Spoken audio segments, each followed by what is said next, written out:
Kim Jong Un moved on Trump like a bitch. Dyze In Your House.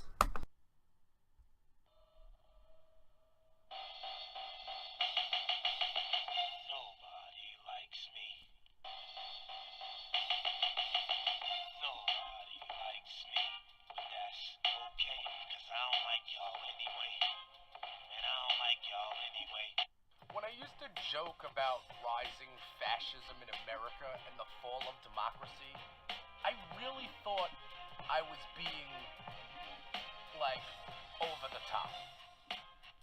Staten Island niggas still puffing dust plus representing Staten Island. I mean, like, all kidding aside, I'm a high school dropout. I never thought the words autocracy and kleptocracy would be in my vernacular. I just never thought that that would be a thing. Staten Island niggas still puffing dust plus. It's very, very difficult and frustrating to have progressive ideology living on Staten Island, or as I call it, North Texas. Example, your weed dealer pulls away and he's got a Trump Pence hat sitting on his back windshield. This is real life. Representing Staten Island. Staten Island niggas still puffing dust plus.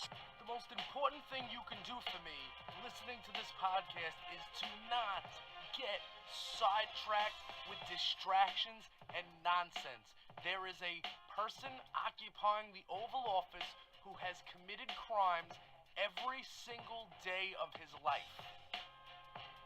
And the only way to combat this is not to look at polls, it's to go vote in November. Staten Island niggas still puffing dust plus. Representing Staten Island. Want to hear a little story about some of those people who are going to be voting in November? I'll tell you. People that value guns over children. People who think the South will rise again. People that think ending slavery was a failed experiment. White nationalists. Representing Staten Island. Staten Island niggas still puffing dust plus. Be a part of ending the rise of fascism and the fall of democracy in America by keeping it locked to East Coast radio, Dyze In Your House, and hit the polls in November.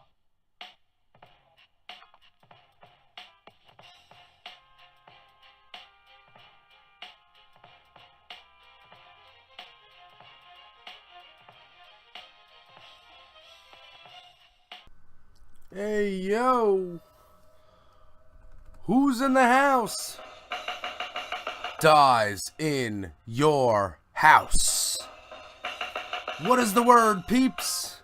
I'm Jay Porks here with a midweek edition of Dyze In Your House. I'm not sure what day I'm putting this out on. Probably Tuesday. 2 for Tuesday. It's for me to get you should have listened to the Jay Porks podcast on Monday. You should be listening to this on Tuesday. And then tomorrow I have a very special Wacky Wednesday edition. 4th of July Wacky Wednesday edition of Dyze In Your House coming to you that you need to be prepared for. So what I need you to lock down your week here. I'm giving you lots of barbecue material, lots of stuff to play while you're grilling, while you're blowing up fireworks. You've got things, but don't worry. This one is not as long as tomorrow's is going to be. Tomorrow's very special Independence Day episode of Dyze In Your House is going to feature Greg Oliar's interview. Well, the interview I had with Greg Oliar and about his new book, Dirty Rubles, An Introduction to Trump Russia. If you want to understand a little bit more about why the man, your Führer, the man you support, is actually a Russian cutout, is actually an agent of Russia, is actually a Manchurian candidate. But really, I just want to spend a few minutes today, just a few minutes, because I spent 90 minutes on a podcast that you probably listened to yesterday, the Jay Porks podcast. And if you didn't, I suggest you go over to my Twitter feed, @JayPorks, find the link to that podcast. It's called Justice Jeannie Pirro Will Be a Thing. That's the title. It's episode 231 of the Jay Porks podcast, and you'll look out for that. But there was a lot of things I missed. Like, a lot.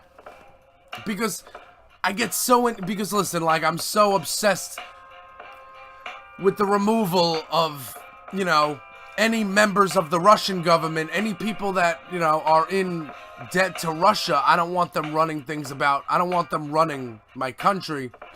It's a weird pet peeve I have where I only want, like, people who have the best interest of America to be in charge of America. But anyway, you know, whatever. That I'm just a limousine liberal, right? That's me. But remember the summit in Singapore? Remember that? Can I ask you something?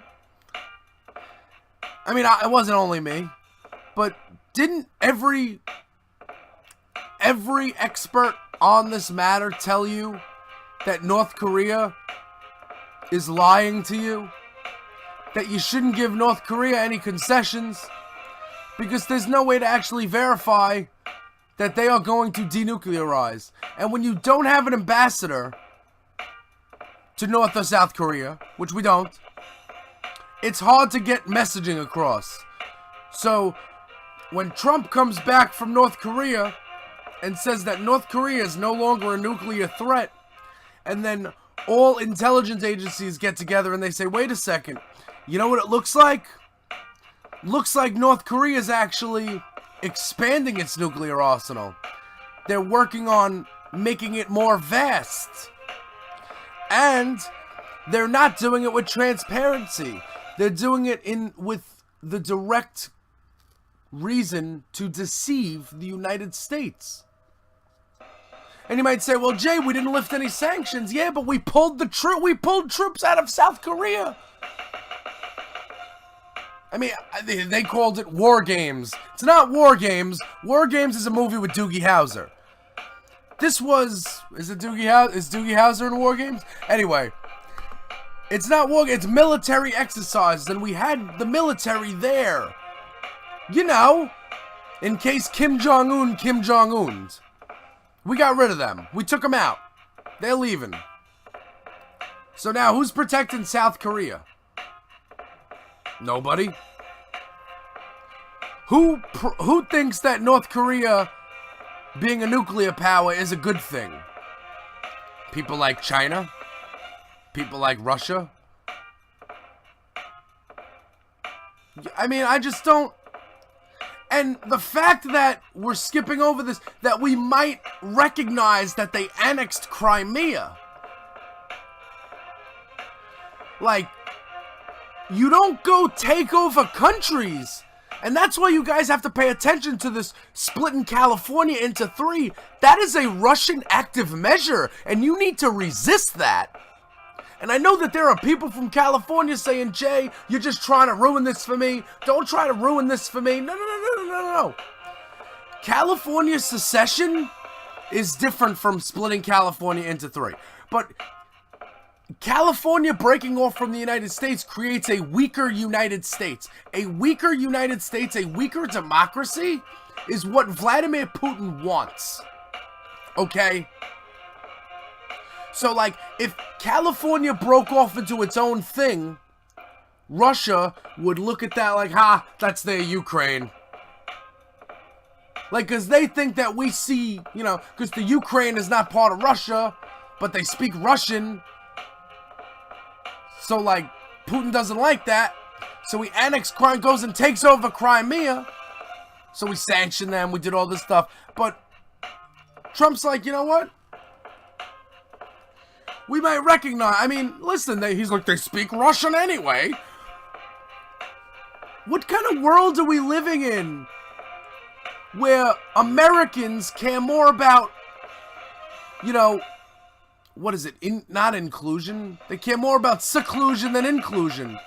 Like, we're alienating ourselves from NATO, the World Trade Organization, the UN, NAFTA, the G7.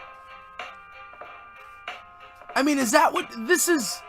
You are undermining decades of policy. And if you want to say that, well, Jay, those decades of policy didn't work, I'll point you to America. Look at it. Are we a third world country right now? No. Are we being set up to be one by decisions being made by a wannabe despot orange cunt monkey? Yes, we are. A wannabe despot orange cunt monkey who's gonna have 2 Supreme Court picks who are gonna rule over laws for the next 100 years, set precedent for the next 100 years of this country. People, there's only one thing we can do. We need to take the House. I think it's 24 seats. Guys, girls, questioning.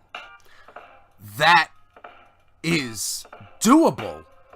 Even though the Democrats even though every pundit says the Democrats have no message, even though economy that works for everyone, Trump is a criminal, we're not Russian, all of those seem like messages to me, but, either way, maybe we can go with the, we're not gonna lock kids in cages message, or maybe we can go with the, hey, maybe some healthcare message, or, maybe we can go with a term limits message. There are several messages that we have. We just don't have a real good slogan. So people are like, oh, the Democrats have no message. No, they just really don't have a slogan. And you know what? Maybe the Democrats ain't so good at branding. But you know what the Democrats are good at? Not being wannabe despot orange cunt monkeys who care more about their own pockets than their own country. Okay? The way this guy only cares about lining his pockets, you would think his pockets were lined with, like, the American flag or something. How he just needs to always, like, oh my God, we must hug it and respect it and fill it with joy. It's a piece of cloth, man. Like Bill Hicks says, the flag does not represent freedom. The flag is a piece of cloth. The flag is a piece of cloth. The flag does not equal freedom. The flag represents the freedom that we have, that we've gained by being a free country. But it does not, the piece of cloth in itself is not like, God. It's not like, oh man, we must respect it. Like, so if people want to take a knee, relax. But no, he'd rather pick fights with black people. Because he's mad that the NFL wouldn't let him join the club when he tried to buy an NFL team in the 80s. They wouldn't let him. Because the owners, he's Trump. And they were like, are you kidding? And then he started his own league. He didn't start his own league. He ended his own league that he bought a team in. The USFL? Yeah, they sued the NFL for... They sued the NFL and won. You know what they won? They won like $12. True story. Art of the deal. That's your boy. Such a great businessman. Such a great businessman, he's put himself out of business double digits worth of times. Such a great businessman that he doesn't even sign his damn non-disclosure agreements. But you gave this guy the keys to the castle. And now look where you are. You wake up Tuesday morning and you realize that you gave... I don't know who the you is in this situation, but if you're someone that supports Trump, you realize that you gave an authoritarian dictator who, among other crimes against humanity, one of which being killed his brother in the middle of the street by spraying him in the face with nerve gas in the middle of the day. They didn't even wait till it was dark out to do that, okay? You gave him his photo op. You legitimized. You gave him the blue check mark on Twitter is what you did. That's what you did when you did that. You gave him that blue check mark. You verified him. RTs are endorsements. Photo ops are endorsements, pal, and that's what you did. And then we're going to have a Putin summit later on in the summer in Helsinki. Correct me if I'm wrong. What about Sergei Skripal and his daughter? Did they not get poisoned by Russians? Did not every ally not say that Russian poisoned those people? And what reason do we have to talk to Putin? And if any of you are watching the World Cup, first of all, if you're enjoying the World Cup right now, the terrorists have won.